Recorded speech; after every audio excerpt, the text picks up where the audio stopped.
ఎన్నికల ప్రచారంలో భాగంగా బోధాన్ పోచంపల్లి మండలంలో పలు గ్రామాల్లో ప్రచారం నిర్వహించారు భువనగిరి ఎమ్మెల్యే అనిల్ కుమార్ రెడ్డి.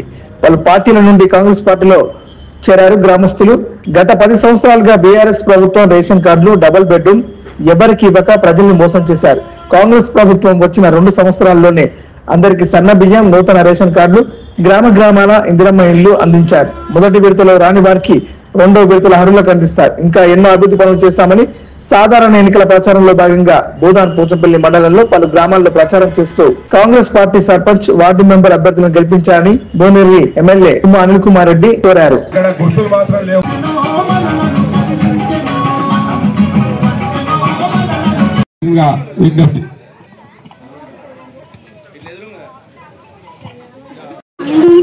నా ఒక నమస్కారాలు.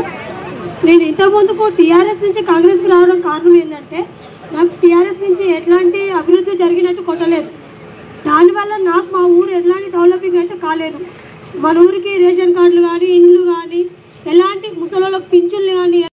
జలాల్పురానికి మన గౌరవ ఎమ్మెల్యే గారు కాంగ్రెస్ బలపరిచిన అభ్యర్థులను గెలిపించడానికి ఇచ్చేసినటువంటి గౌరవ ఎమ్మెల్యే గారికి ప్రత్యేకంగా కృతజ్ఞతలు తెలియజేస్తూ, షాపాక శంకర్ని కాంగ్రెస్ బలపరిచింది. అదేవిధంగా నక్క శ్రీనివాసరెడ్డి బృందం రూపకల్పన చేసి మల్లేష్ గారి ఆధ్వర్యంలో ఈ కార్యక్రమాలు కూడా జరుగుతున్నందుకు ఈ శుభ సందర్భంలో ఈ జలాల్పురంలో సర్పంచ్ వార్డు నెంబర్, ప్రతి ఒక్క వార్డు నెంబర్ 8 వార్డులు ఉన్నాయి.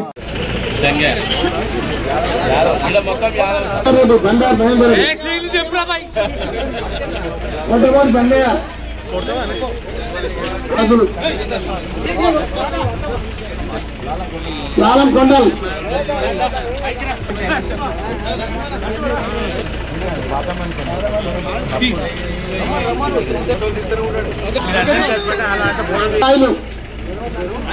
నరసింహ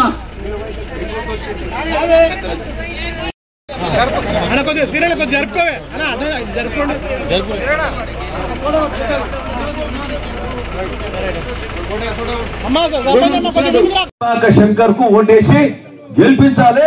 గెలిపిస్తే ఇంకా బాగా పనులు చేస్తామని ఈ సందర్భంగా మీకు మాటిస్తున్నాం. అదే అయితే ఇప్పుడు ఈ డ్రైనేజ్ అడిగిన మీరు ఈ డ్రైనేజ్ అడిగారు కదా, ఆ రోజు మేము పెట్టిన పైసలు సరిపోలేదు అన్నారు. ఇప్పుడు అంతే కదా, ఆ డ్రైనేజ్ మొత్తం కంప్లీట్ చేసే బాధ్యత మేము తీసుకుంటాం. ఓకే, ఎందుకంటే ఈ 10-20 లక్షలు కాదు, ఎక్కువ పైసలు అవసరం పడుతున్నాయి. నేను పెట్టిన డబ్బులతోటి సగం వరకు అయిందా? ఇంటురా, మీకు ఇండ్లు రాని వాళ్లకు ఇండ్లు వస్తాయి, రేషన్ కార్డులు వచ్చినాయి, అట్లనే సన్నబియ్యం వస్తున్నాయి. ఇవే కాక మనకు సంబంధించిన ఇంకా అనేక రెండో విడత ఇండ్లు కూడా తొందరగానే మొదలవుతాయి. పెన్షన్ల మీద కూడా మనం అంటే కేసీఆర్ అప్పుల పాలు చేసిపోయిండు రాష్ట్రాన్ని. ఇంకదే చెప్పబోతున్నా. కేసీఆర్ మనల్ని అప్పుల పాలు చేసి మొత్తం అప్పుల పాలు చేసి పైసలు ఎప్పుడు వేసి ఏ పని చేయాలన్నా పైసలు లేకుండా కూడా ఇన్ని ఇబ్బందులలో కూడా మన ప్రభుత్వం రేవంత్ రెడ్డి గారి పాలన అన్ని